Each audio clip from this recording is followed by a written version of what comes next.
Conhecendo a Bíblia, fiel companheira do cristão. Amados e queridos irmãos, a paz do Senhor, eu sou o pastor Gabriel Bartley e você está na Escola Teológica Pão da Vida. Queridos, o meu coração está muito grato a Deus por estarmos chegando ao encerramento dessa nossa primeira matéria, nosso primeiro módulo, Conhecendo a Bíblia, fiel companheira do cristão. Eu tenho certeza que você aprendeu muito sobre a Bíblia e gostaria que você nos contasse, ou por e-mail, ou pelo nosso WhatsApp da Escola Teológica. Que Deus abençoe a sua vida para todos sempre. Eu tenho certeza que você se apaixonou mais pela Bíblia ao encerrar desse módulo, ao encerrar dessa matéria. Que Deus abençoe você. Vamos orar agora e agradecer ao Senhor. Quero te convidar a orar. E também, querido, se você não orou ainda, lembre-se. Teologia sem Deus é só mais uma logia. Nós estamos chegando na nossa lição 10, a nossa última lição desse nosso módulo, a Bíblia e o cristão, nossa parte 2. E essa lição eu tenho certeza que será muito edificante para cada um de nós. Queridos, a nossa lição 10, ela começa como todas as lições, com pontos de fixação, para a gente prestar atenção nesses aspectos da lição. Nessa lição nós devemos compreender, olha só, nessa lição nós devemos compreender. A Bíblia nos ajuda em todos os momentos? Isso é uma pergunta. A Bíblia nos ajuda em todos os momentos? E a segunda pergunta, qual o proceder do cristão nos momentos difíceis? Essas duas perguntas serão respondidas hoje. Nós teremos aqui, em duas principais etapas da aula de hoje, nós vamos falar da Bíblia em todas as etapas da nossa vida, desde o nascimento até a nossa morte, e vamos falar dos percalços, as pedras no meio do caminho, os vales, os desertos. Nós teremos um resumo. Nessa aula a gente não vai conseguir falar de todos os problemas da vida, nem de todos os momentos, mas pelo menos nós teremos uma noção geral de tudo o que acontece em nossa vida.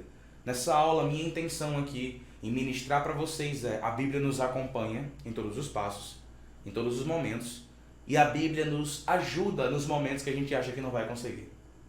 Nos momentos que a gente acha que a gente não vai conseguir chegar lá, nos momentos que a gente acha que a gente não vai conseguir fazer a próxima etapa. Nós vamos ver aqui etapas de infância, no nascimento primeiro, temos a infância, a adolescência, nós vamos ter o casamento, o namoro. Então, nós vamos ter essas etapas, só que entre essas etapas, nós temos as pedras, temos as partes duras dos caminhos, né? Então, a minha intenção aqui é dizer para você, a Bíblia está aqui para te ajudar em todos esses momentos, em cada etapa da vida, e também te ajuda quando você acha que não vai chegar na próxima etapa. Eu quero te relembrar de uma frase que eu falei na nossa primeira aula. Nossa primeira aula eu disse a vocês o seguinte: a Bíblia é a revelação total do homem. Ela me ajuda em todas as áreas, em todas. Seja na minha família, seja no meu casamento, seja na minha igreja, seja no meu estudo, na minha faculdade, no meu emprego, seja no tratar com os meus amigos. A Bíblia me ajuda. E ela me dá uma noção correta do caráter de Deus. Ela me mostra quem Deus é, informação suficiente, necessária para eu conhecer a Deus e saber a sua vontade, tá certo? Inclusive, esse conhecer a Deus é o nosso próximo módulo. Eu desde já lhe convido a você ingressar no nosso próximo módulo. Já vá se preparando aí, se organizando para você estudar o nosso próximo módulo, Conhecendo Deus, que é com o pastor Henrique Jorge. Ela nos dá uma noção sobre Deus, não completa. Lembra do texto lá de João? Eu citei isso quando a gente falou de cronologia do Novo Testamento. O texto de João, no capítulo 21, quando João diz o seguinte: Cristo fez muitas outras coisas, e penso eu que se fossem colocadas em livros, nem todos os livros do mundo caberia. Então João contemplou muito mais além do que Jesus fez, muito mais além do que está narrado nos evangelhos, melhor dizendo. Ou seja, o que Deus é não caberia em livros. O que eu preciso entender de Deus, a Bíblia me diz. E o que eu preciso entender de mim, tudo sobre mim, a Bíblia também me fala, tá bom? Vamos para as etapas da vida. A Bíblia está conosco nas etapas da vida.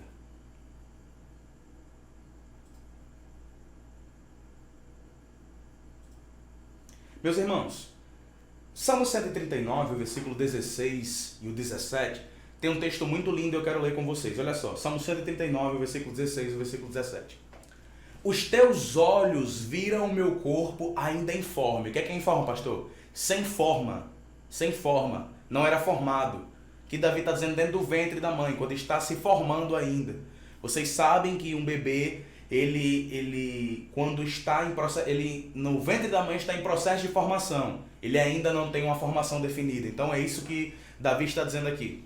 E no teu livro todas estas coisas foram escritas, as quais em continuação foram formadas, quando nem ainda uma delas havia. E quão preciosos me são, ó Deus, os teus pensamentos. Quão grandes são a soma deles. Esse texto aqui que Davi nos mostra no Salmo 139 me revela que Deus conhece quem eu sou, quem eu fui e quem eu vou ser. Deus conhece o meu passado, sabe do meu presente e já escreveu o meu futuro. Aleluia, hein, irmão? Que frase poderosa. Deus conhece o meu passado, sabe do que eu estou vivendo no meu presente e já escreveu o meu futuro. Então, Davi no Salmo 139 ele diz: as etapas da minha vida Deus já determinou. Deus já sabe o que vai acontecer. Eu ainda vou as descobrir, mas o meu Senhor, o meu Deus, ainda já é conhecido dele. Eu ainda vou descobrir, mas o meu Senhor já sabe. Tá certo? Firme isso aí. As etapas da vida são conhecidas por Deus. No livro de Deus está cada batalha, mas também tem cada vitória. No livro de Deus, sobre todas as coisas, lá tem registrado os meus momentos difíceis, os meus momentos bons, o meu nascimento, o dia que eu nasci, como eu vim ao mundo, está registrado no livro de Deus. Isso é uma verdade. Amém, irmão? É sobre isso que Davi está falando aqui no Salmo 139, no versículo 16. Quando eu ainda era informe, não tinha forma, não tinha eu conhecido nenhum dos meus passos, mas o Senhor já sabia. Amém? Vamos prosseguir. Eu quero falar para vocês agora sobre algumas etapas da vida. Lembra que eu lhe falei no início da aula? A gente não tem a intenção de dizer todas elas. Pensa que são só tópicos. Existem processos, existem subtópicos aqui, que pelo tempo a gente não tem como citar. Mas você já tem uma noção de que a Bíblia me fala das etapas da vida, tá bom? Eu poderia, por exemplo, dar um seminário sobre filhos, bebês, como você sonhar com filhos, o que Deus diz a respeito de filhos. Esse seminário é relevante porque na sociedade atual, a maioria dos pais tem uma cultura dizendo: nós não queremos ter filhos. Eu lembro uma vez, queridos, que eu estava numa turma de inglês. Eu e a minha esposa, a pastora Isla, se ela estiver me assistindo, um beijo, meu amor, te amo. A gente estava numa turma de inglês e a gente conversando em inglês naquela turma. O pessoal dizendo: a gente não quer ter filhos. Isso precisa...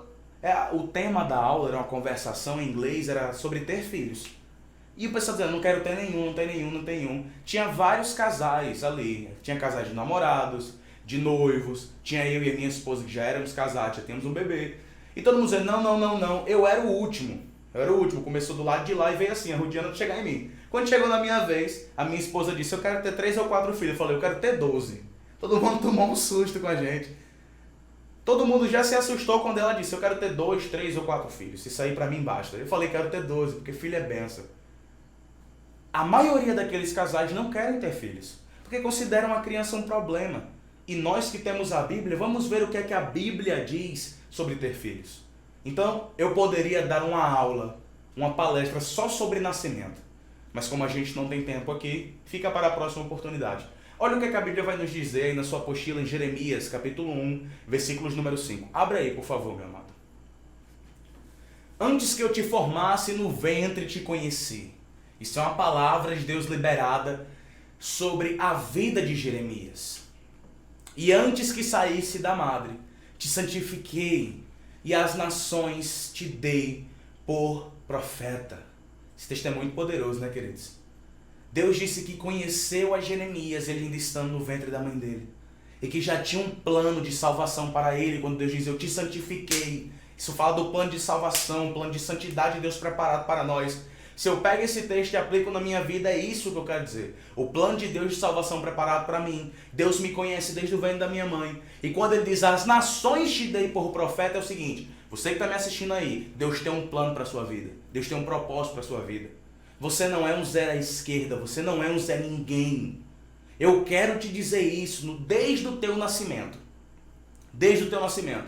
Deus já tinha um plano para você. E quem me revela isso é a Bíblia. Quem me diz isso é a Bíblia. É isso que Deus pensa a seu respeito. Salmo 22, o versículo 9, preste atenção nesse texto. Olha aí, vamos lá. Mas tu és o que me tiraste do ventre, fizeste-me confiar, estando aos seios de minha mãe. Olha aí que coisa linda. Davi fazendo uma declaração para o Senhor, dizendo: tu me tiraste do ventre. Foi o Senhor que me fez o meu parto. Aleluia. Coisa linda, né? A Bíblia é incrível. O Senhor nos conhece. E ainda quando eu estava no seio de minha mãe, ou seja, ainda quando eu era uma criança de colo, eu conhecia a confiança do Senhor. Aqui eu quero abrir um parênteses. Isso é, queridos, por favor, presta nisso. Isso é um mito judaico. É mito, é uma história judaica. Faz parte do folclore judaico, da cultura judaica. Por favor, não interprete a mim dizendo que isso é bíblico, é na Bíblia. Isso é do folclore, da cultura judaica, tá certo? Isso é um fator cultural judaico, não é Bíblia, por favor. Mas os judeus, eles pensam o seguinte, que os bebês, eles choram muito, porque eles sentem saudade da sua pré-existência em Deus. A gente sabe que lá em Efésios, aí já é Bíblia, Efésios capítulo 1, versículo 4, dizendo que a gente é formado desde Deus, a gente existe desde Deus, nosso espírito vem de Deus. Quando um óvulo é fecundado, o Espírito Santo, ele sopra a vida, o sopro mesmo, aquele sopro de vida do Espírito Santo que ele fez em Adão é em cada óvulo, é o Espírito Santo soprando vida, para fazer um espírito, uma alma vivente.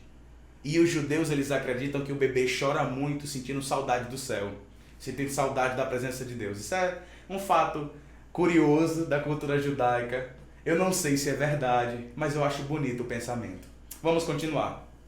João 16, do versículo 21, também nos fala uma verdade a respeito do nascimento. Olha só, João 16, 21. A mulher, quando está para dar à luz, sente tristeza. Meu irmão, eu já vi a minha esposa grávida de 9 meses andando por aí. Isso é verdade, esse versículo é bíblico, tá certo? Lembra que eu disse para vocês que a Bíblia não mente? Olha aí o que a Bíblia me diz. A mulher, quando está para dar luz, sente tristeza. Algumas sentem agonia, outras ódio. Esse versículo se transforma de mulher para mulher. Porque é chegada a sua hora, a hora de que? A hora do parto.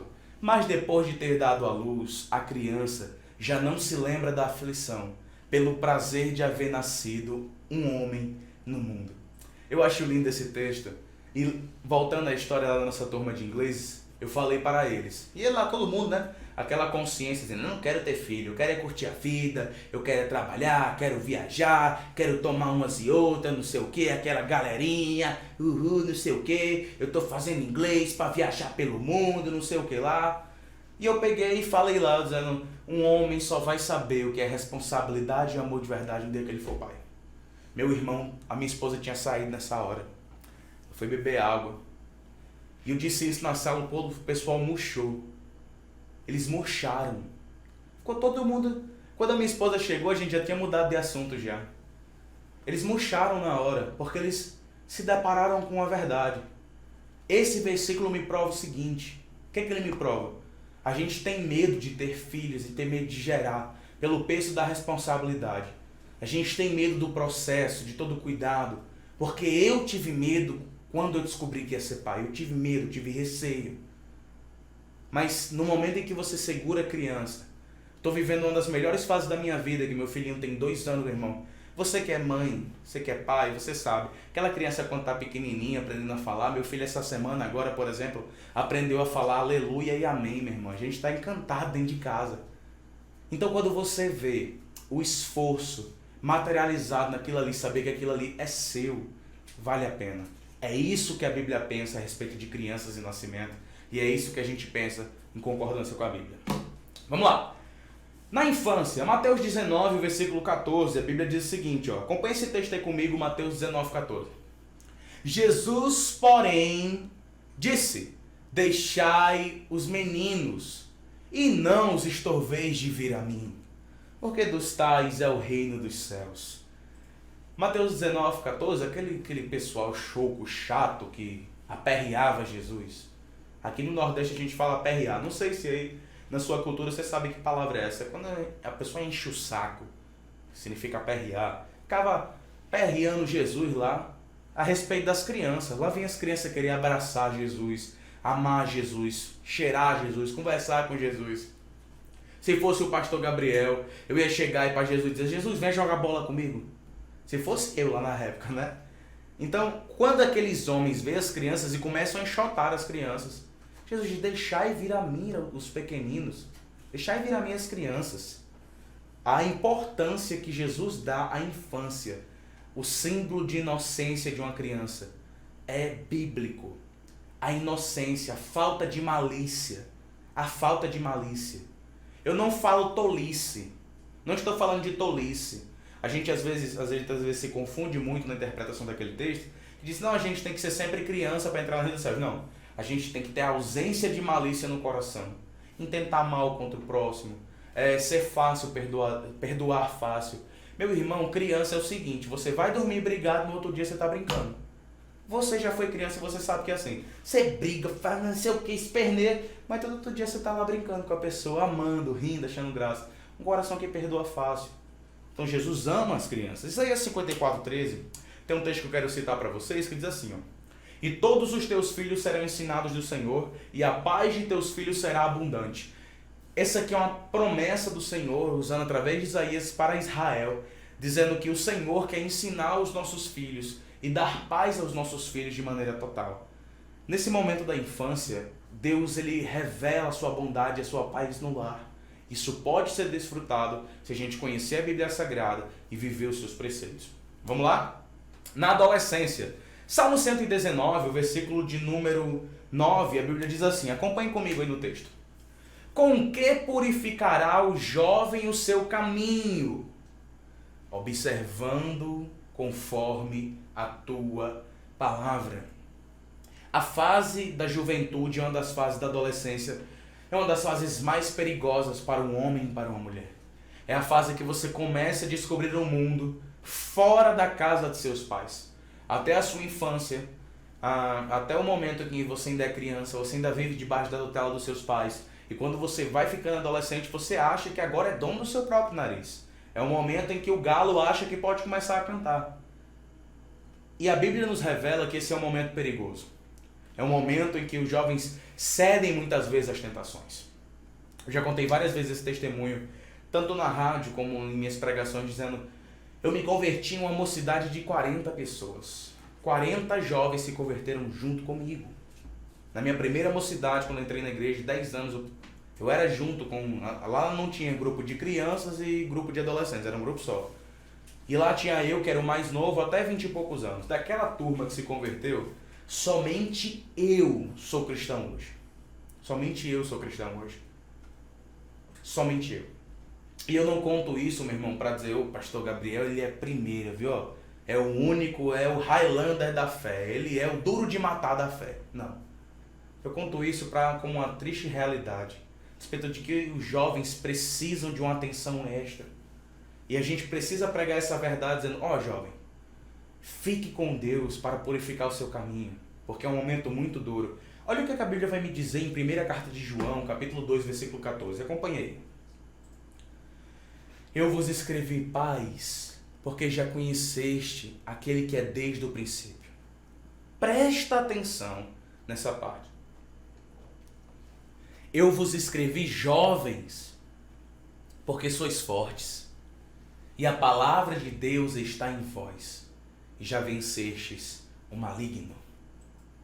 João, ao contrário do que muita gente iria fazer, ele não senta a chibatada nos jovens. Ele diz: vocês são fortes, você tem o vigor da tua mocidade. Fique na palavra de Deus e você vai vencer o maligno. É uma das poucas vezes na Bíblia que a gente vê dizendo: venceu o diabo, venceu o diabo, venceu o maligno. E João diz que um jovem inteiramente embasado na palavra de Deus é capaz de derrotar o reino das trevas. Pegou aí, irmão?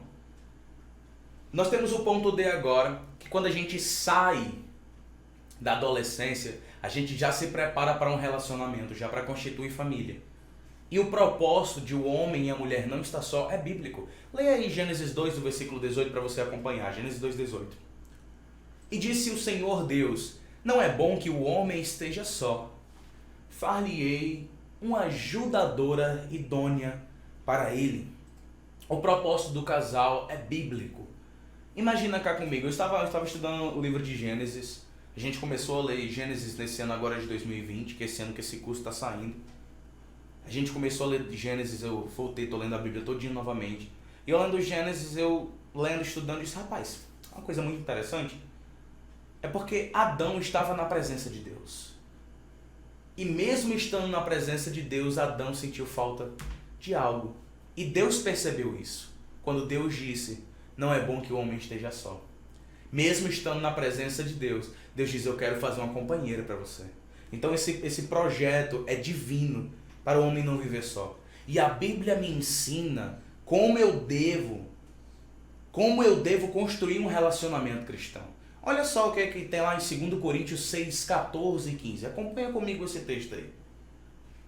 Não vos prendais a um jugo desigual com os infiéis. Por quê? Que sociedade tem a justiça com a injustiça? E que comunhão tem a luz com as trevas? E que concórdia há entre Cristo e Belial? Ou que parte há entre o fiel com o infiel? Um relacionamento cristão, ele é apoiado pela Bíblia Sagrada. De maneira que a Bíblia me diz, eu estou fazendo uma vida aqui inteiramente baseada na palavra de Deus, desde a infância até a morte. Então, eu tenho todos os preceitos para você criar o seu filho, para você viver a sua vida aqui. A Bíblia me diz para você se abster de um jugo desigual. Se você ainda não... Eu não estou falando aqui, por favor. Tenho certeza que há muitos homens e mulheres aqui que são casados com pessoas que não são cristãs. Esse versículo não é para você se divorciar, em nome de Jesus. A gente vai ler aqui um texto de Crônicas que Deus diz, eu odeio o divórcio. Eu repudio o divórcio. Certo?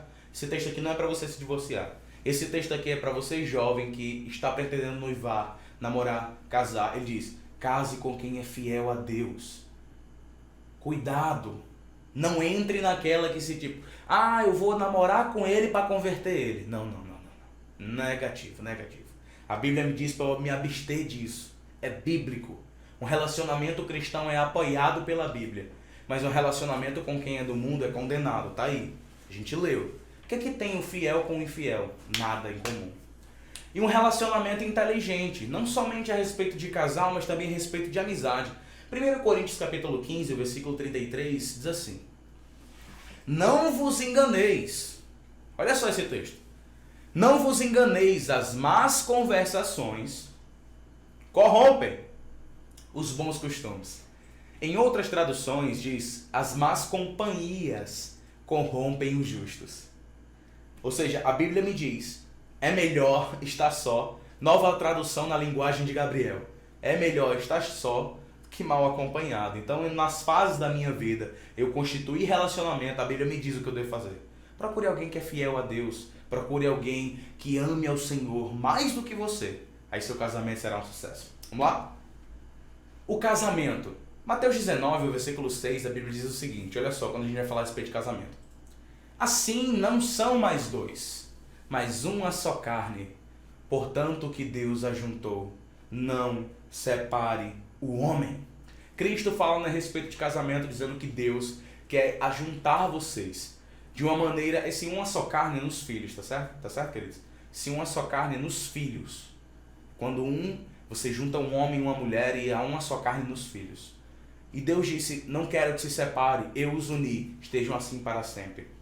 Eu quero falar em dividir esse ponto de casamento em dois tópicos principais. Quem é que compõe um casamento? Uma boa esposa e um homem de Deus, e Deus estando lá.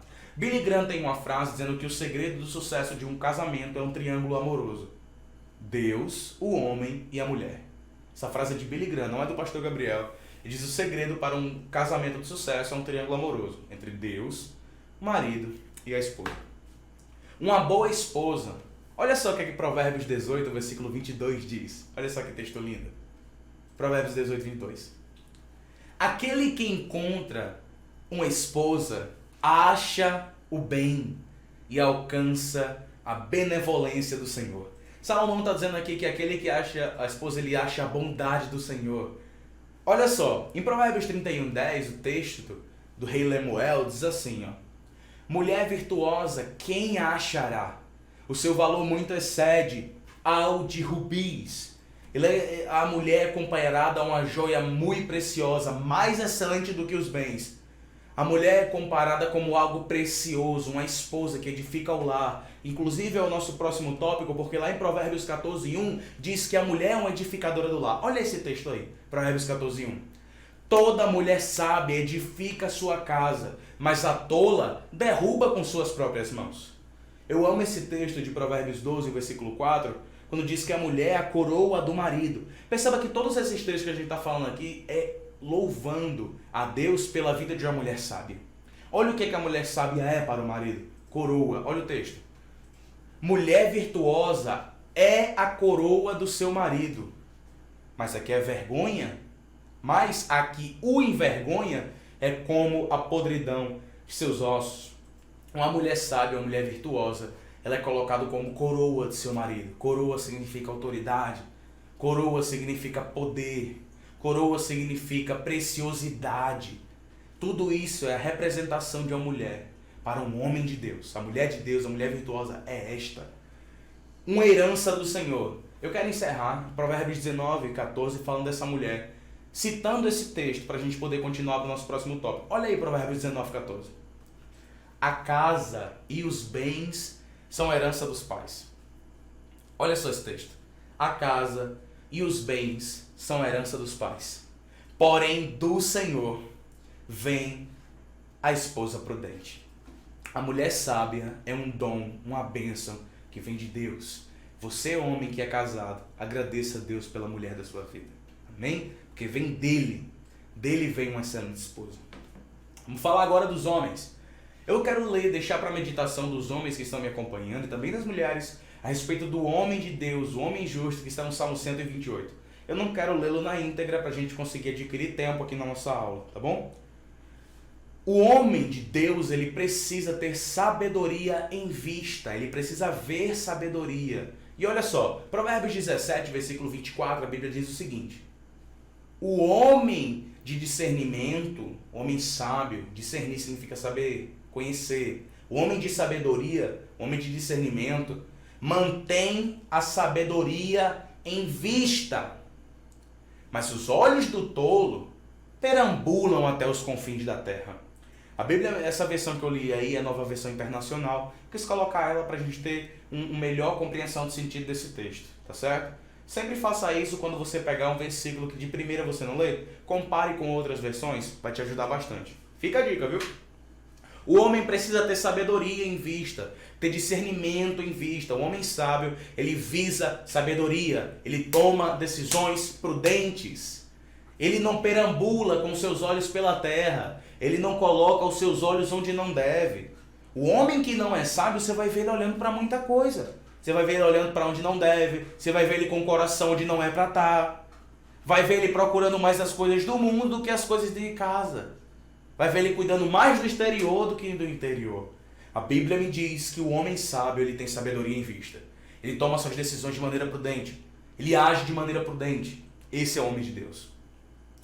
Ele tem justiça, piedade, fé, amor, perseverança e mansidão. Olha o que 1 Timóteo 6,11 diz. Mas tu, ó homem de Deus, foge dessas coisas. Depois você lê aí, deixa anotado na sua apostila, para você ler os versículos anteriores aí, do versículo 11 de 1 Timóteo 6. Mas o apóstolo Paulo diz, ó homem de Deus, foge destas coisas, mas segue a justiça, a piedade, a fé e o amor, a paciência e também a mansidão. Este é o homem de Deus. Ele é piedoso, ele é justo, ele tem fé, ele persevera, ele é manso e ele tem amor. Este é o homem de Deus. Ele recebe do Senhor aquilo que é bom. Miqueias capítulo 6, no versículo 8 me revela isso. Olha só esse texto. Ele te declarou, ó homem, o que é bom. E que é o que o Senhor pede de ti. Senão que pratiques a justiça, ames a benignidade e andes humildemente com o teu Deus. Isso é uma pergunta lá em Miqueias 6,8, dizendo, é isso que Deus quer que você faça. Ande de maneira humilde, pratique a bondade. Deus te mostra o bom caminho. O homem de Deus recebe o bom caminho do Senhor. O homem de Deus, ele tem a missão de guiar a sua casa, de conduzir a sua família. Este é o homem de Deus. E de onde é que vem esse direcionamento? Vem de Deus. Olha só que coisa incrível. o homem que é justo, que teme ao Senhor, que lê a Bíblia e recebe do próprio Deus o direcionamento do que é bom para poder guiar a sua casa. É assim que funciona. Vamos lá. Eles são corajosos, vigilantes, cheios de fé e são fortes. Olha o que a Bíblia vai me dizer em 1 Coríntios capítulo 16, o versículo de número 13 e 14. Olha só. Estejam vigilantes, mantenham-se firmes na fé, sejam homens de coragem, sejam fortes, façam tudo com amor. 1 Coríntios 16, o versículo 13 e o versículo 14. E esses componentes guardam a pureza do casamento. Em Hebreus 13, o versículo 4, Deus ele diz que quer que a pureza do casamento seja guardada. Olha esse texto aí. O casamento, isso é o autor aos Hebreus falando para nós, esse texto serve para nós hoje. O casamento deve ser honrado por todos, o leito conjugal conservado puro, pois Deus julgará os imorais e os adúlteros. Guardar a pureza do casamento é um dever do homem e da mulher, que é possível com a ajuda do Senhor e da sua palavra. Após o casamento, nós temos a bênção da família, constituir família. É o propósito de Deus. Você tem um homem e uma mulher que se amam e agora nós teremos uma família abençoada. A bênção da família está narrada em 1 Crônicas, capítulo 13, versículo 14, quando Deus diz assim. Olha aí. Assim ficou a arca de Deus. Olha aí o que acontece. Deixa eu parafrasear esse versículo. Eu vou colocar esse versículo aí na tela e você vai ler primeiro e depois eu quero parafrasear ele. Assim ficou a arca de Deus com a família de Obed-edom, 3 meses em sua casa. E o Senhor abençoou a casa de Obed-edom e tudo quanto ele tinha. Você troca agora a palavra arca de Deus e coloca assim. Assim, a presença de Deus ficou com a família de Obed-edom. Tira o nome Obed-edom agora e coloca seu nome. Assim, a presença de Deus ficou com a família do João, da Maria, do pastor Gabriel, da Nilda, do Tiago, do Pedro. Ficou 3 meses em sua casa e o Senhor abençoou a casa de Obed-edom. Tira esses 3 meses e coloca assim, ficou todo o tempo na sua casa. O Senhor abençoou a sua casa e tudo quanto ele tinha. Meu irmão, olha o propósito da família. Deus está me revelando aqui uma prova prática com Obed-edom, que se eu guardar a presença de Deus em minha casa, tudo irá bem, irmão. Tudo irá bem. Você vai passar a prova mesmo, você não vai nem sentir. Há uma frase do pastor Henrique Jorge que diz assim: quem tem unção dobrada sofre, mas nem sente. Nem sente as provas, nem sente as lutas, porque a unção é muito melhor do que as provas. A unção é muito maior, o poder de Deus é muito maior, a presença de Deus é muito melhor. Incrível, não é isso, queridos?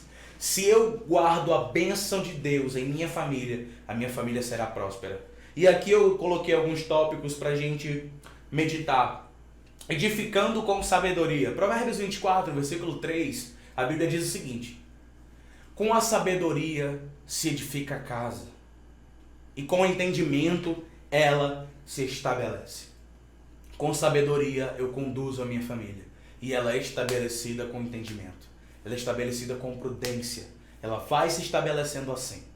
Nós temos que edificar a nossa casa e estabelecer ela. Edificar e estabelecer. Abrir um parênteses aqui para a gente meditar nesse versículo. Edificar é levantar. Estabelecer é manter-se de pé. Tá certo? Não é só chegar alto, é se manter lá. Não é só edificar a sua casa e a sua família. É orar e pedir ao Senhor constantemente para que ela se mantenha em paz. Vigilante. Vigilante. Não deixando que nenhum mal entre. Sempre terá o inimigo criando estratégias para entrar na sua família e destruir ela. Você tem que estar vigilante.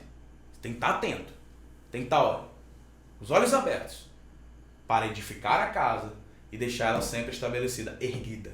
Amém? Vamos lá, vamos continuar. A família abençoada e feliz. Deuteronômio capítulo 12, versículo de número 7. Olha só esse texto. Deuteronômio 12, 7. Eu quero ler esse texto com vocês. Esse texto ele é um texto muito belo da palavra de Deus. Deuteronômio, vocês já sabem que ele é um texto para relembrar o povo de quem Deus é, os últimos ensinamentos de Moisés. Deuteronômio 12, 7, a Bíblia diz assim: ali na presença do Senhor, do seu Deus, você e suas famílias comerão, se alegrarão com tudo o que tiverem feito, pois o Senhor, seu Deus, os terá abençoado. Olha só que texto incrível.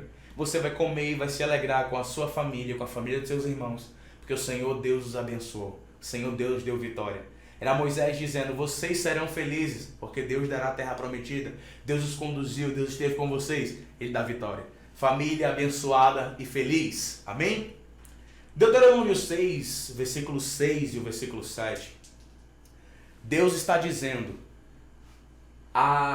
por intermédio de Moisés, dizendo, estas palavras, Deuteronômio 6,6, e estas palavras que hoje te ordeno estarão no teu coração, e ensinarás a teus filhos, e delas falarás assentado em tua casa, andando pelo caminho, e deitando-te e levantando-te. Quando eu falo de criação de filhos, eu digo, no meu cotidiano, eu devo ensinar quem é Deus. Tem gente que acha que para ensinar um filho, como é que o pastor Gabriel vai criar Davi? Eu todo dia vou tirar 1 hora, vou sentar Davi, vou pegar o microfone e dizer, a paz do Senhor, Davi.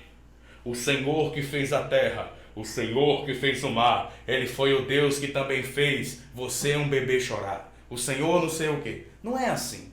Quando a Bíblia fala em tua casa, andando pelo caminho, deitando-te, levantando-te, é no cotidiano. Isso aqui é Bíblia, irmão. Não é que você, para ensinar o teu filho a palavra, você tem que fazer um culto todo dia em casa. Não estou proibindo, é claro, um culto doméstico. Eu estou dizendo que você não é 40 minutos de palavra que vai ensinar quem é Deus. Você ensina quem é Deus todos os momentos da sua vida. É tomando decisões. É andando. Olha só o que a Bíblia diz. Em tua casa, andando pelo caminho, ou seja, eu estando em casa, eu mostro quem Deus é na minha vida. Aqui eu quebro e coloco por terra toda a falsidade de pessoas que é uma coisa na igreja e não é dentro de casa. Está repreendido o espírito de falsidade em nome de Jesus. Está repreendido. Eu quebro isso.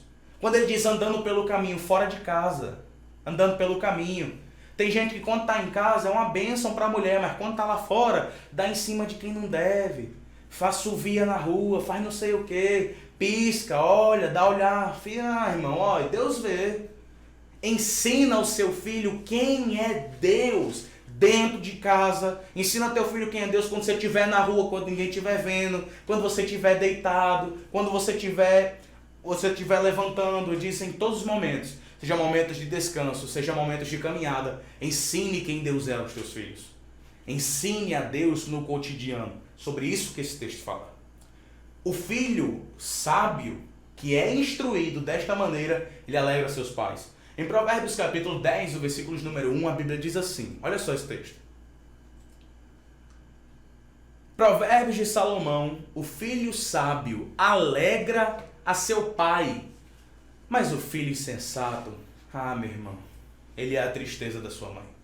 Se eu tomo esses ensinamentos de Deuteronômio 6 e aplico, o meu filho que será sábio vai dar muita alegria no meu coração. Mas se ele for insensato, meu irmão, é dor, viu? É dor e sofrimento. Instruindo sempre o caminho. Esse texto aqui, meu irmão, todo culto de criança, de dia das crianças, é esse texto aí. Provérbios 22:6, você já lê de qual é salteado. Olha só. Educa a criança no caminho em que deve andar. Em outras traduções, ensina ao teu filho no caminho que deve andar. E até quando envelhecer, em outras traduções, e quando crescer, não se desviará dele. Mostre o caminho, instrua sempre o caminho. Isso é assim, assim, assim, assim. Pastor Gabriel, uma certa vez, abri um parênteses aqui, uma certa vez eu estava dando aula e eu fui duramente repreendido por uma mãe. Uma mãe, ela asperamente me rebateu com esse texto, dizendo, pastor, eu estava dando aula na igreja sobre educação familiar e uma mãe pegou e ferreamente comigo, dizendo, pastor, eu criei meu filho de maneira correta e ele se desviou. Mas minha irmã não sei o que. Não, pastor, a Bíblia... Minha querida, você tem que fazer a sua parte. Você educar o seu filho e mostrar a verdade é uma das maneiras de você fazer a sua parte e ensinar ele o correto. Mas isso não vai anular o livre-arbítrio do seu filho. Tem que entender que você, pai, tem que fazer sempre a sua parte. Ser sempre um pai bíblico e sempre orar pelos seus filhos. Sempre, sempre, sempre. Deus o livre de algum momento o seu filho se desviar. Ore ao Senhor para que ele seja como o filho pródigo. O pai do filho pródigo, ele é Cristo Jesus, ele é Deus. Aquela representação da parábola do filho pródigo é de Deus. Ou seja, se Deus, até mesmo Deus, teve um filho que se revoltou, imagine você. E aí, queridão? E aí, irmãzinha? Você que está me acompanhando em casa. Deus, nosso Senhor Jeová, teve Lúcifer. Lúcifer era um filho de Deus, era a criação das mãos de Deus. Deus o fez. Lúcifer foi feito por Deus. O diabo não é feito de chocadeira não, irmão. Ele foi feito por Deus. Deus o fez. E ele se revoltou. Então você ore ao Senhor e peça misericórdia sobre a vida da sua família. Sempre. Sempre, sempre, sempre. Pode ser que em algum outro momento o seu filho queira se desviar. Mas mesmo se hoje, você que está me acompanhando, ele estiver longe da casa do Senhor, ore e o Espírito Santo vai agir. Amém? Vamos continuar. Filhos obedientes aos pais. Provérbios 6, o versículo 20. Olha esse texto aí. Filho meu, guarda o mandamento de teu pai. Não deixes a lei da tua mãe. Vamos lá? Provérbios 6, 20. Os filhos têm que obedecer aos pais e às mães. Filhos que andam em verdade. 3 João 4. Esse versículo eu acho fantástico. Eu já ministrei ele várias vezes. Quando em 3 João 4, o que a Bíblia diz? É 3 João 4, não é porque é capítulo 4, é porque 3 João só tem um capítulo e eu posso colocar assim porque é somente versículo. Não tenho maior gozo do que este, de ouvir que os meus filhos andam na verdade. João está dizendo a carta a uma de suas igrejas que ele pastoreava, provavelmente de Éfeso. Está direcionando essa carta a uma epístola geral. Direcionando a igreja, a minha alegria é de saber que vocês estão andando na verdade. Essa é a alegria do Pai. Essa é a alegria do pai e da mãe. Ele cria seus filhos para eles andarem de uma maneira correta. Amém? Vamos continuar. Nossa última etapa, penúltima etapa aqui é a velhice. Provérbios 16, 31 diz assim. Olha só, Provérbios 16, 31. Acompanhe comigo esse texto para você meditar. Provérbios capítulo 16, o versículo de número 31. Olha esse texto. O cabelo grisalho é uma coroa de esplendor e se obtém mediante uma vida justa. Olha que coisa linda. Quando a gente vê um irmão com cabelo grisalho, dê graças a Deus. Não é para você rir dos velhinhos não, irmão. Para você dar graças a Deus e pedir a Deus que você chegue com saúde a idade dele. Cabelo grisalho, a Bíblia diz, é uma coroa de esplendor. Sinal de uma vida justa. Sabe por quê? Ímpio, caba nojento, tem vida curta. Pensa uma coisa? A data de validade de um caba nojento, a data de vencimento, irmão, chega rápido. Chega rápido. Aqui no nosso próximo ponto diz que a velhice é uma promessa para os justos. No final do Salmo 91, Moisés diz uma frase que eu acho linda. Fartá-lo-ei com longura de dias. Salmo 91, 16. Fartá-lo-ei com longura de dias e lhe mostrarei a minha salvação. Olha esse texto que incrível. Deus vai dar fartura de dias a você. Vai lhe mostrar a salvação. Olha que coisa incrível. Então, ore a Deus, que você chegue à idade com saúde. Saúde. Você que é jovem, não tire onda com os velhinhos. Cuidado, tu vai ser velho também. Respeite os idosos. Cuida, viu, irmão? É uma promessa para o justo, porque lá em Êxodo 20:12 diz: honra teu pai e tua mãe, para que prolongues os teus dias. É o primeiro mandamento com promessa. O primeiro mandamento de Deus diz: você tem que fazer isso, mas você tem uma recompensa. Honra teu pai e tua mãe, você terá longura de dias. Vamos lá? Continuar. Aos velhinhos de plantão, o Senhor sempre vai estar com você. Isaías 46, o versículo 4, olha o que esse texto diz, olha que texto bonito. Mesmo na sua velhice, quando tiverem cabelos brancos, sou eu aquele que os susterá. Eu os fiz e eu os levarei. Eu os susterei e eu os salvarei. Esse texto é muito bonito, né? Deus continuará com você, você mesmo estando na velhice. Amém, irmão? Mesmo estando velhinho. E por último, eu quero encerrar essa parte da velhice com a oração do idoso. Olha aí a oração do idoso. Salmo de número 71, versículo 18. Olha que texto incrível. Agora também, quando estou velho de cabelos brancos, não me desampares, ó Deus, até que tenha anunciado a tua força a esta geração e o teu poder a todos os vindouros. Essa é a oração do velhinho, a oração dos idosos. Peça força a Deus para que você possa passar para mim, sua próxima geração, como eu devo proceder. Quantas vezes eu sentei com meu avô, com a minha avó, e ele me deu conselhos. que eu hoje uso eles. Meu avô José João sempre diz: meu filho, olha, não confie em ninguém, só em Deus. Confie em Deus, os homens são maus e enganosos. Uma paráfrase daquilo que ele dizia. Ele me deu muitos conselhos que eu uso até hoje. Então, que a oração que o idoso tem que fazer é pedir ao Senhor garra e vigor para ensinar a próxima geração, a geração imatura, teimosa, que merece peia, o que deve fazer. Amém? Vamos lá. E agora nós vamos encerrar com o momento da morte. Quer dizer que Deus está conosco em todas as etapas da vida, mas na morte Ele vai desamparar? De maneira nenhuma. A Bíblia também me dá amparo e ajuda no nosso momento. Esse versículo que está aí é o versículo que eu mais cito. Eu já ministrei vários cultos fúnebres. Eu lá na Pão da Vida sou o pastor que mais vai a culto fúnebre, sou eu. Lá na Pão da Vida, a gente já foi em vários. E esse é o versículo que eu mais leio. Salmo 116, o versículo 15. A Bíblia diz assim: preciosa é a vista do Senhor, a morte de seus santos. Salmo 116, 15.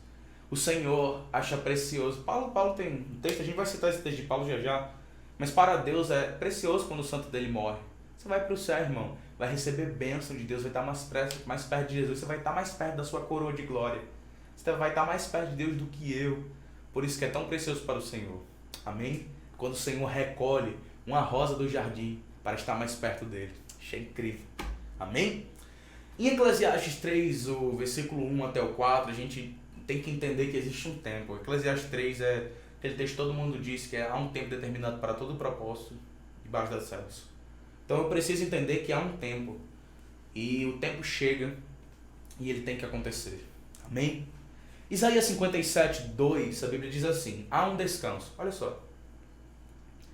Aqueles que andam retamente. Preste atenção nesse texto.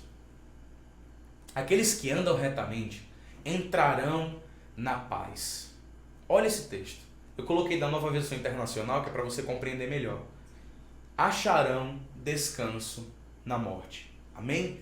Então, até mesmo na morte, eu tenho descanso por Deus. Eu não estou desamparado na morte, eu tenho descanso. Vamos continuar. Um lucro para os justos. Meu irmão, o velhinho quando morre, que está em Jesus, sai ganhando. Olha o que Paulo diz em Filipenses 1, 21. A carta aos Filipenses. Porque para mim o viver é Cristo e o morrer é ganho. Em outras traduções diz: o morrer é lucro. Lucro ao Senhor quando eu morrer, meu irmão. Combati o bom combate. Eu quero encerrar dizendo: completei a carreira. Olha 2 Timóteo 4, 7 aí o que esse texto nos diz. O que Paulo vai dizer? Paulo já próximo da sua morte, ele me diz o que é que você tem que fazer no momento. Se você for, combati o bom combate. Acabei a carreira. Guardei a fé. Um soldado que cumpriu o seu propósito, que fez o que é necessário, conseguiu vencer, em nome de Jesus. Amém? Vamos lá para o nosso próximo ponto. O ponto 2, nós vamos entrar nele agora, que é os percalços das etapas. Eu estou até pensando em fazer no Bom Dia Jesus uma série sobre isso aqui. Isso aqui é muito bom esse texto aqui. O percalços das etapas. Romanos 5, versículo 3, ele me mostra que nós teremos tribulações.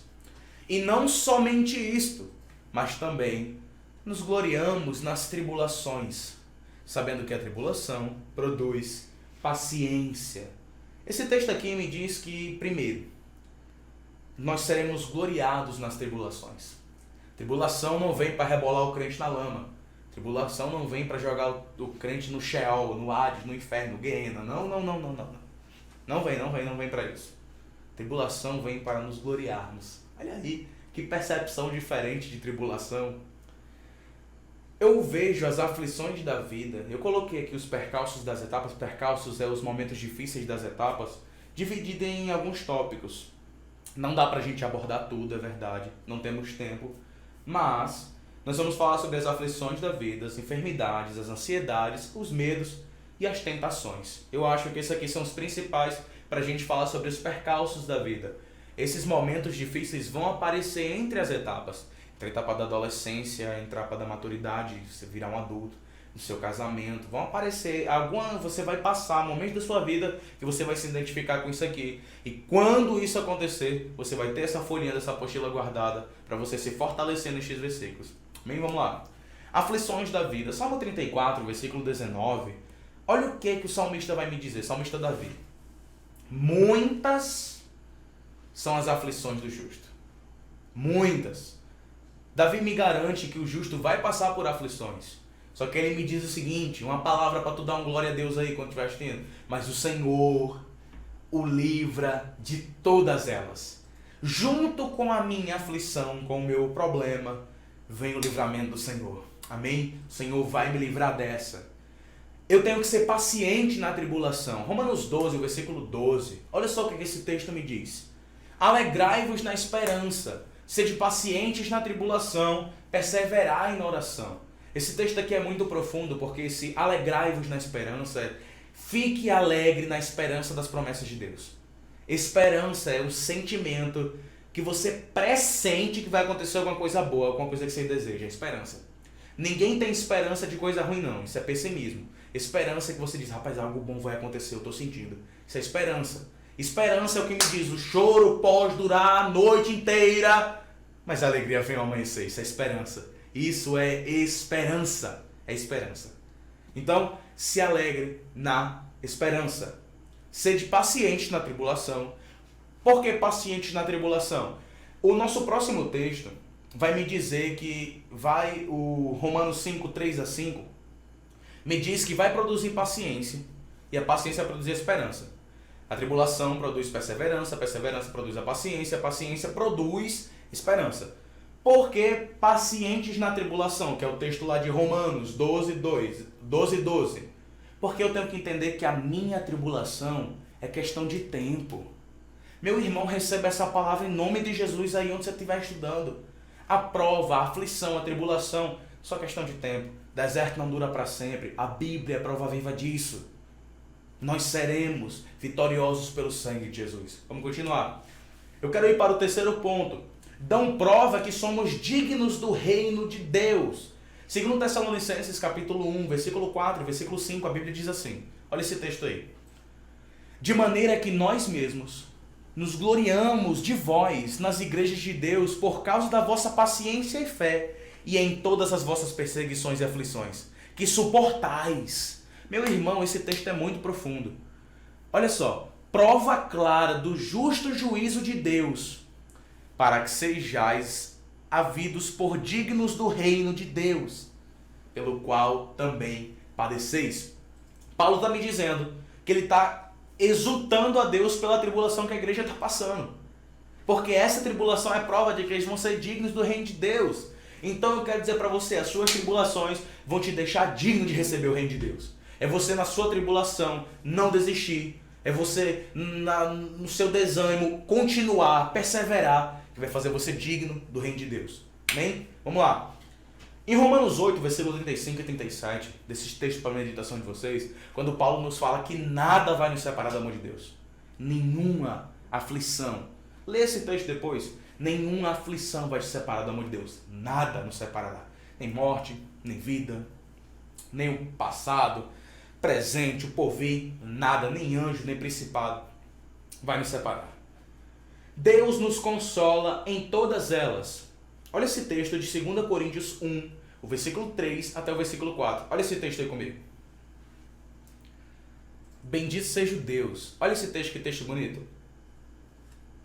Bendito seja o Deus e Pai de nosso Senhor Jesus Cristo, Pai das misericórdias, o Pai das misericórdias e o Deus de toda a consolação, que nos consola em toda a nossa tribulação, para que também possamos consolar os que estiverem em alguma tribulação, com a consolação com que nós mesmos somos consolados por Deus. Paulo faz esse trava-língua evangélico aqui para dizer, você é consolado para consolar. Deus vai consolar você em sua tribulação, para você chegar para o seu irmão e dizer, olha, tu acha que não ia vencer não?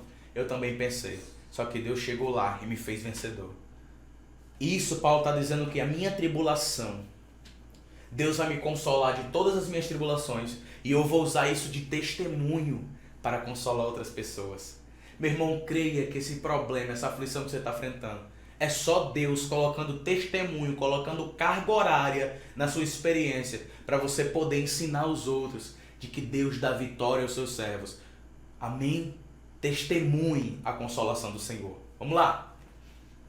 Há uma promessa de livramento. Salmo 34, versículo 6, a Bíblia diz assim. Olha esse texto aí. Clamou este pobre, e o Senhor o ouviu, e o salvou de todas as suas angústias. Quando eu orei, o Senhor me livrou. Salmo 55, versículo 22, esse salmo também nos confirma esta palavra. Olha só esse salmo. Lança o teu cuidado sobre o Senhor. Ele te susterá. Não permitirá jamais que o justo seja abalado. Esse cuidado aqui é a sua atenção para que tudo dê certo. É a sua atenção, é a sua preocupação, é o seu zelo para que as coisas fluam de maneira correta. O salmista me diz, pegue esse seu zelo, joga nas costas de Jesus, que Jesus dá conta. Eu quero dizer para vocês que Jesus é um muito melhor administrador do que você. Amém, irmão? Vamos seguir. Salmo 41, eu quero ler esse texto para a gente falar sobre as enfermidades. Salmo 41, versículo de número 1 diz assim. Bem-aventurado é aquele que atende o pobre, o Senhor o livrará no dia do mal. O versículo 2, o Salmo 41, o Senhor o livrará, conservará em vida, será abençoado na terra, e tu não o entregarás à vontade dos seus inimigos. Olha o versículo 3, o Senhor o sustentará no leito de enfermidade. O Senhor restaurarás da sua cama de doença. Há uma promessa do Senhor para quando eu estou enfermo. Ele inicia o Salmo 41, o salmista dizendo que aquele que ajuda o necessitado, quando ele fala, bem-aventurado aquele que atende ao pobre, pois o Senhor curará quando ele estiver doente. Aquele que é justo e ama o próximo como a si mesmo, há uma promessa dizendo que o Senhor vai curar as suas dores. Amém, meu irmão? Receba isso aí nas suas enfermidades. Em Mateus, me perdoem, às vezes é uma porta. Gálatas 4, versículo 13. Olha o que a Bíblia nos diz em Gálatas 4, o versículo de número 13. E vós sabeis que primeiro vos anunciei o Evangelho, estando em fraqueza de carne. E não rejeitastes nem desprezastes isso, que era uma tentação na minha carne. Antes me recebestes como um anjo de Deus. Antes me recebestes como um anjo de Deus, como Jesus Cristo mesmo. Esse texto aí, pastor, o que esse texto quer dizer? Às vezes uma fraqueza, uma enfermidade é uma porta. Como assim? Eu conheço um pastor, se eu ouvi ele contando. Não vou citar o nome dele porque eu não sei se eu tenho autorização, porque a enfermidade dele é até vergonhosa, mas isso não vem ao caso. Esse pastor tinha uma enfermidade. E essa enfermidade o levou ao hospital. Ele ficou acamado alguns dias. Para resumir essa história, para a gente ganhar tempo, que nossa aula já está estourada no horário aí, esse pastor conseguiu ganhar um médico e uma equipe de enfermeira, todos para Jesus. A equipe da enfermaria que o atendia, que o cuidava, ele ganhou todos para Jesus. E um médico também aceitou por intermédio dele. Na sua doença, ele dizia, Senhor, se lembre de mim. Por que eu estou passando por isso? Eu anunciei o teu evangelho tanto. Eu preguei tanto a palavra. Paulo também está dizendo que na enfermidade dele ele anunciou a palavra aos Gálatas. Às vezes a enfermidade é uma porta. Então, a tribulação que você passa de maneira como você passa de enfermidade, às vezes é uma maneira de você testemunhar a glória de Deus para alguém que não conhece. Amém? Vamos lá. Abre um parênteses aqui que vale a pena a gente citar. A enfermidade do rei Ezequias, eu não coloquei na apostila aqui, mas depois medite nesse texto, pesquisa aí a enfermidade do rei Ezequias. A enfermidade que era para a morte do rei Ezequias, hoje é edificação para mim e para você, quando Deus o acrescentou anos de vida. Quando eu estou enfermo, eu não devo me revoltar contra Deus. Eu não devo repudiar o Senhor. Eu devo dizer, Senhor, Tu és o Deus da cura. Então me cura. Olha o que a Bíblia vai me dizer em Jeremias 17, versículo 14, a respeito da oração de cura. Isso é uma oração, dizendo, cura-me, Senhor, e sararei. Salva-me e serei salvo, porque Tu és o meu louvor. Essa oração aqui que está relatada em Jeremias, dizendo, Deus ele tem poder para nos curar. Se Deus nos curar, estou curado. Se o Senhor me salvar, estou salvo. Então, diante da enfermidade, ore ao Senhor. Amém? Vamos continuar. O Senhor nos perdoa e nos cura. Salmo 103, o versículo número 3. Olha o que a Bíblia diz. Ele é que perdoa a todos os seus pecados e cura todas as suas doenças. Lembra quando Jesus gostava de confundir a cabeça de fariseu? Oh, como eu amo Jesus. Jesus gostava de confundir a cabeça de caba nojento. Eu amo Jesus. Jesus chegava lá, ele pegava o paralítico e dizia, perdoados estão os teus pecados. Aí os fariseus ficavam... Aí Jesus fica, e por que murmurais? O que é mais fácil, dizer, perdoados estão os pecados ou levanta e anda? Para que vocês saibam que eu também tenho autoridade para perdoar pecado? Ô, aleijado, levanta aí, capo gato. Nova versão, tradução do pastor Gabriel Butler. O aleijado se levantava e ficava todo mundo maravilhado. A Bíblia me diz que Deus tem poder para perdoar o meu pecado e ainda curar a minha enfermidade. Por isso que eu sou crente, meu irmão. Eu amo Jesus. Isaías 53, o versículo 4, me diz, verdadeiramente Ele tomou sobre si as nossas enfermidades. Então creia que a Bíblia me dá amparo para eu acreditar em milagre de cura. Eu sou prova viva, meu irmão. Quantas vezes eu orei e Deus curou? Quantas vezes oraram por mim e eu fui curado de dores? Meu irmão, a Bíblia é verídica. Ele tomou sobre si as nossas enfermidades. O pastor Chico Chagas, ele tem os 2 exames. Quando esse exame saiu, o pastor Chico Chagas ele tinha 4 hérnias de disco. L3, L4, L5 e L6. Salvo me engano.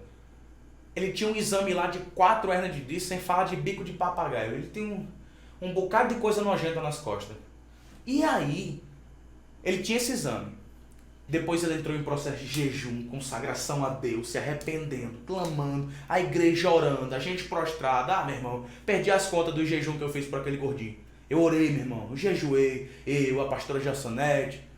Quando ele foi fazer o outro... E ele começou a andar, ele estava acamado. Passava de semana acamado. Não se levantava para nada. E aí, o que aconteceu? Ele começou a se levantar, voltou a dirigir. Disse, eu vou fazer o exame de novo. Foi lá para fazer a ressonância magnética. Quando saiu o resultado da ressonância magnética, disse, total ausência de hérnia de disco. Total ausência. Tinha mais nada. Saiu tudo. Ele levou para o médico. Aqui os 2 exames, doutor. O doutor era o perito nesse assunto. Ele não era doutor porque era médico, não. Ele era doutor porque tinha doutorado. Ele era perito no exame. E meu irmão disse, isso aqui não é seu não. Não é seu não. Um das cores deu errado, não tem como. Não tem como. E meu irmão, Deus cura. Então há uma promessa. Creia que as suas enfermidades vão ser curadas pelo sangue de Jesus. Glória a Deus. Vamos continuar. Vamos lá. Nas nossas ansiedades. O texto mais famoso sobre ansiedade é 1 Pedro capítulo 5, versículo 7, quando Pedro, inspiradíssimo pelo Senhor, diz, lançai sobre ele as vossas ansiedades, que ele tem cuidado de vós. E nós vamos continuar lendo alguns outros textos. Por exemplo, lá em Mateus 6,31, Jesus faz um discurso dizendo, não andeis ansiosos, com que é vez de beber, com que é vez de comer, com que é vez de vestir. Não precisamos ter ansiedades por coisas materiais. Mateus 6,31 dizendo, busque o reino de Deus. Puxe uma setinha aí na sua apostila e coloca assim, ansiedade por coisas materiais. Você puxa uma setinha aí, escreve de caneta, põe na sua apostila essa primeira referência. Ansiedade por coisas materiais. Eu não preciso ter. Não preciso ter ansiedade por coisa material, porque o meu Deus é o Deus de providência. Deus é Deus de providência. Ou seja, o meu comer, o meu vestir, tudo o que eu necessito vem de Deus. Amém? Vamos lá, vamos continuar. Paulo fala em Filipenses 4, versículo 6 e versículo 7, a respeito de outro tipo de ansiedade. Olha só. Não estejais inquietos por coisa alguma.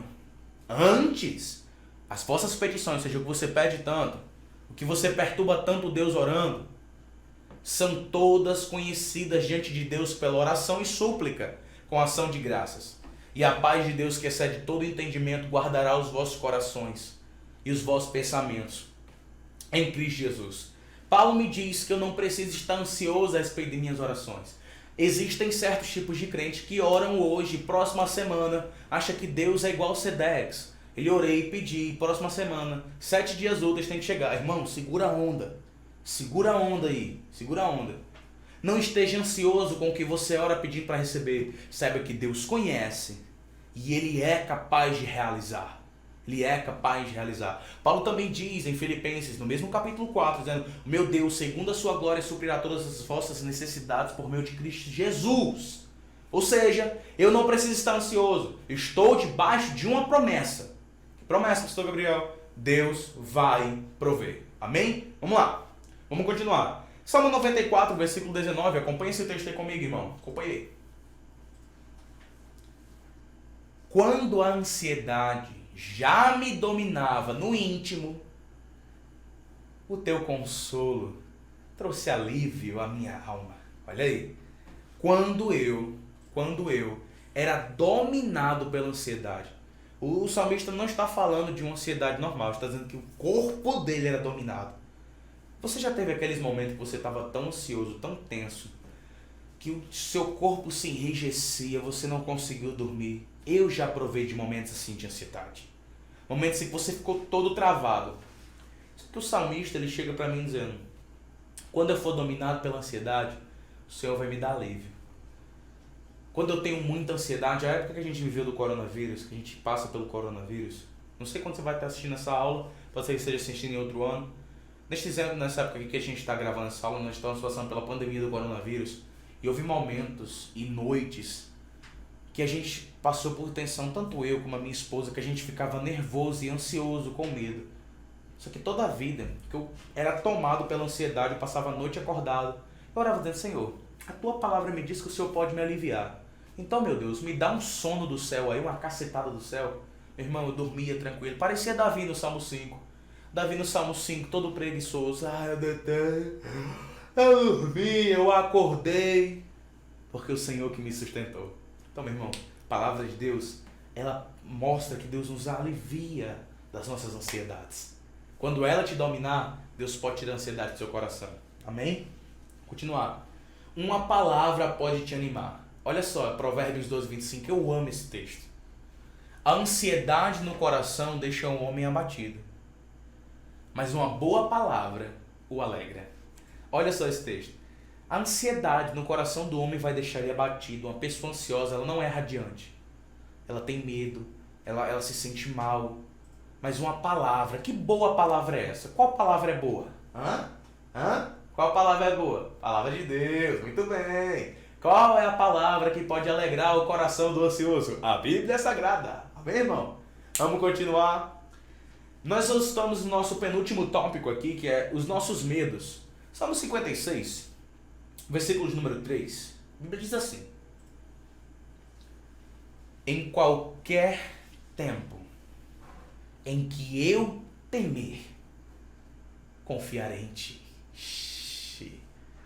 Meu irmão, é incrível, né? Eu preparei essa apostila, mas quando irmão, a palavra de Deus, ela rasga aqui dentro, acaba com tudo. Em qualquer tempo que eu temer, eu vou confiar em Deus. Quando eu sentir medo, em meio ao mar, eu confiarei. Tá lá eu, em meio às ondas, o vento querendo me destruir, as ondas querendo me cobrir, mas eu confiarei. Mesmo faltando fé, o Senhor me salvará. Eu confiarei. Amém, irmão? E quando a gente vai lendo a Bíblia, esse versículo de Isaías 41:10 é o versículo que todo cristão conhece de cor. Ele nunca vai te abandonar, meu querido, porque Ele está sempre contigo. Isaías 41:10. Vamos lá, vamos continuar. Salmo 34, versículo 4, a Bíblia diz assim, vamos lá. Busquei ao Senhor, e Ele me respondeu. Livrou-me de todos os meus temores. Busquei ao Senhor, e Ele me respondeu. Livrou de todos os meus temores. Essa promessa é para nós quando você estiver com medo. Deus vai te livrar dos seus temores, te livrar dos seus medos. Perceba que em todas as etapas que a gente está falando aqui, dos percalços da vida, Deus está conosco. Isso é incrível, né? Eu quero falar agora sobre o que o homem pode fazer, porque às vezes você tem medo de homens, do que o homem pode te fazer. Hebreus 13, versículo 6, eu tenho a palavra de Deus para a sua vida. Olha só o que é que Hebreus 13, 6 diz. assim, com confiança, ousemos dizer. Olha só, que texto fantástico. E assim, com confiança, ousemos dizer: o Senhor é o meu ajudador. Oh, aleluia, meu irmão. E não temerei. Olha só, volta esse texto é muito incrível. Olha lá Hebreus, capítulo 13, o versículo 6. E não temerei o que me possa fazer o homem. Amém, meu irmão? Eu não vou temer o que o homem pode fazer contra mim. Às vezes a gente tem medo do que o homem pode fazer contra nós. Temos medo da ação humana. Mas a ação humana não vale na nossa vida, porque Deus é nosso ajudador. Você tem vários exemplos na Bíblia. Desde lá do início de Gênesis até Apocalipse, dos homens se levantando contra os filhos de Deus, e Deus, meu irmão, dando livramento. Amém? Vamos lá. Salmo 23, o versículo 4, a Bíblia diz assim, vamos lá. Ainda que eu andasse pelo vale da sombra e da morte, não temeria mal algum, porque tu estás comigo. A tua vara e o teu cajado me consolam. Nós estamos falando sobre medos. Às vezes você tem medo de homens, e a gente já sabe que Deus nos livra da mão dos homens. Às vezes você tem medo de lugares, né? A gente tem medo de lugares. Coloca uma setinha aí. Nos piores lugares, você tem medo de vários lugares. Aí às vezes você tem medo de homens. Seja o seu medo do lugar que você está. Seja o seu medo de alguém que pode fazer mal contra você. O Senhor livra. No Salmo 23 diz: ainda que eu ande pelo vale da sombra da morte, eu não temeria mal algum, porque tu estás comigo. Essa palavra se aplica a nós. Em Lamentações de Jeremias, capítulo 3, o versículo 57, o profeta Jeremias diz o seguinte, olha esse texto. Tu te aproximaste no dia em que te invoquei e disseste: não temas. Jeremias me revela o seguinte, texto de Lamentações foi escrito por Jeremias pós-cativeiro babilônico, Jerusalém destruída. Jeremias viu tudo acabado e ele disse: eu clamei ao Senhor. E quando eu invoquei o nome do Senhor, a voz do Senhor bradou em meu coração: não temas. Amém, querido? A palavra do Senhor, ela diz isso. Se eu me aproximar de Deus, se eu invocar a Deus. Em outras traduções, de Lamentações 3,57 diz: me aproximei de Deus e ele disse: não temas. Nessa diz: eu invoquei, ele se aproximou de mim, não temas. Então, se aproxime de Deus quando você tiver medo, porque você vai ter o seu Pai ao seu lado. Nenhum mal vai chegar perto de você. Por que temer? O nosso próximo tópico é por que temer? E há uma pergunta muito boa no Salmo 27, no versículo 1. Olha esse texto aí comigo. O Senhor é a minha luz e a minha salvação. A quem temerei? O Senhor é a força da minha vida. De quem me recearei? Por que eu vou temer? Se Deus é a minha luz que ilumina o meu caminho. Se Deus é a minha força que faz eu todos os dias batalhar. Por que temer, queridos? Ele nos deixou a sua paz. Em João 14, 27, Jesus ele nos fala de uma paz. Olha esse texto. Deixo-vos a minha paz. A minha paz vos dou. E não vô-la dou como o mundo a dá. Não se turbe o seu coração, nem se atemorize. A paz do mundo é enganosa. Nós estávamos no ano passado tudo indo bem, com várias boas expectativas para 2020, tudo lá planejado, planilha, escriturado. Vem a pandemia, derruba os planos de um bocado de gente. A paz que o mundo oferece de estabilidade econômica, de estabilidade na saúde, tem gente confiando em plano de saúde e percebeu que o plano de saúde não é lá essas coisas todas. Tinha gente confiando no seu salário e percebeu que o seu salário não pode lhe dar tudo o que ele pensa que pode. O Senhor é que nos dá a paz de verdade. Jesus diz: o mundo te dá paz, mas é falsa. Eu não dou como o mundo dá. A minha paz é verdadeira. Amém, queridos? Vamos lá para o nosso último tópico, para a gente encerrar essa aula maravilhosa. Nos momentos de tentação, nas tentações. Hebreus 2, o versículo 18, a Bíblia diz assim, olha esse texto. Porque tendo em vista o que ele mesmo sofreu, quando tentado, ele é capaz de socorrer aqueles que também estão sendo tentados. Quando você passar por tentação, se lembre que Jesus Cristo foi tentado. E porque ele foi tentado e venceu, ele é capaz de socorrer a gente quando a gente for tentado. Amém? Em 1 Coríntios 10:13 mostra que Jesus nos dá escape. Olha esse texto. Não veio sobre vós tentação senão humana, mas fiel é Deus, que não vos deixará ser tentado ou vos deixará tentar acima do que podeis. Antes, com a tentação, lhe dará também um escape, para que possais a suportar. Talvez você passe por uma tentação e há vários aspectos de tentação, seja ela financeira, seja ela conjugal, seja ela com o uso de drogas ilícitas ou maneiras de ganhar dinheiro fácil, seja lá o que for. Deus, ele providencia escape, ele nos dá estratégia, seja louvar um hino, seja ler a Bíblia, falar versículos em voz alta ou orar. Deus nos dá escape para passarmos por tentações.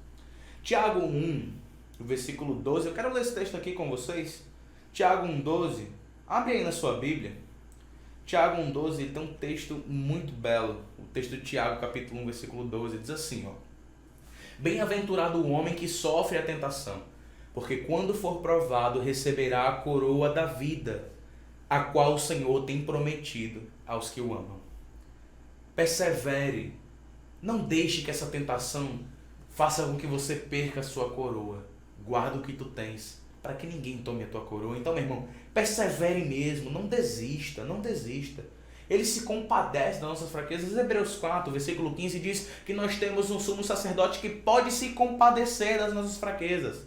Nós temos Jesus Cristo como sumo sacerdote de Deus para se compadecer de nossas falhas. Ou seja, quando eu falho, quando eu erro, quando eu sou tentado, ele se compadece e me ajuda.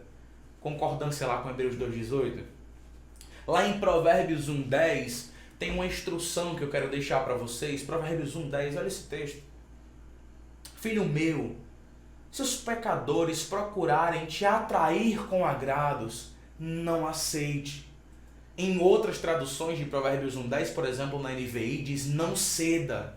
Irmão, a tentação pode estar aí te apertando, mas não ceda. Fique firme. Deus é contigo. Ele vai te ajudar. Não ceda. Tiago 4, versículo 7. Olha aí esse texto. Sujeitai-vos, pois, a Deus. Resisti ao diabo, e ele fugirá de vós. Esse texto de Tiago 4 e 7 diz que quando eu resisto ao diabo, ele bate em retirada. Então resista às tentações do diabo. O diabo tentou até Jesus. Se o diabo tentou Jesus, que era santo e incorruptível, imagine com nós. Então ele vai investir tudo que ele tem contra nós. Então resista. Quando você resistir, ele vai se embora. Amém, irmão? Mateus 6,13. Uma oração necessária quando a gente é tentado. Olha esse texto aí para a gente encerrar as tentações. Mateus 6,13. A Bíblia diz assim: E não nos conduz à tentação, mas livra-nos do mal, porque teu é o reino, o poder e a glória para sempre. Amém. E não nos deixe cair em tentação, mas livra-nos do mal. Amém. Eu quero encerrar, queridos, essa nossa aula dos percalços da vida e dos momentos difíceis. Todos nós passamos por momentos difíceis. Talvez você que esteja acompanhando esse módulo esteja passando por um agora. Eu quero deixar para sua meditação Tiago 5, versículo 7. Sede, pois, irmãos, pacientes até a vinda do Senhor. Eis que o lavrador espera o precioso fruto da terra, aguardando com paciência, até que receba a chuva temporã e serôdia. Sede vós também pacientes, fortalecei os vossos corações, porque já a vinda do Senhor está próxima. Seja paciente nos momentos da vida que vierem contra a sua vontade, que venha te dar temor. Mas busque sempre a Deus e seja feliz por isso. Eu deixei um textinho para vocês meditarem aí, eu escrevi e redigi esse texto. E eu quero dizer que eu estou muito feliz de poder ter tido essa oportunidade de ministrar esse curso com vocês. De coração, espero que tenha abrido o seu entendimento a respeito da Bíblia. Eu sei que muitas pessoas que estão nos acompanhando aí já tinham um curso, já tinham estudado teologia, mas eu espero que na nossa humildade nós possamos crescer juntos. A nossa próxima matéria será com o pastor Henrique Jorge. E o meu coração aguarda ansioso vocês no Conhecendo a Cristo, a nossa terceira matéria, nosso terceiro módulo. Que Deus abençoe vocês. Eu quero encerrar, antes da gente encerrar, eu quero fazer uma oração e quero que você ore comigo. Tenho certeza que depois daqui você já vai fazer o seu estudo para a sua prova, você receber seu certificado. Mas eu quero fazer uma oração com você. Pai, em nome de Jesus, muito obrigado, Senhor, por esta matéria, por este modo. Meu coração é inteiramente grato a Ti. Eu estou muito alegre, Senhor, por ter estudado com cada irmão maravilhoso, cada irmã incrível. Eu fico feliz, Senhor, grato, porque eu sei, Senhor Jesus, que nós estamos mais próximos da Bíblia do que quando começamos na primeira aula. E nada, nem ninguém vai nos separar da Bíblia Sagrada, desse amor que nós temos pela Tua Palavra. E que o Senhor abençoe e conserve esse desejo ardente de aprender as Escrituras no coração de todos nós. Obrigado, Senhor, para todos sempre. Seja louvado o Teu nome. Amém. Queridos, que Deus abençoe. Muito obrigado por ter estudado conosco. E esse foi Conhecendo a Bíblia, a fiel companheira do cristão. Tchau, queridos.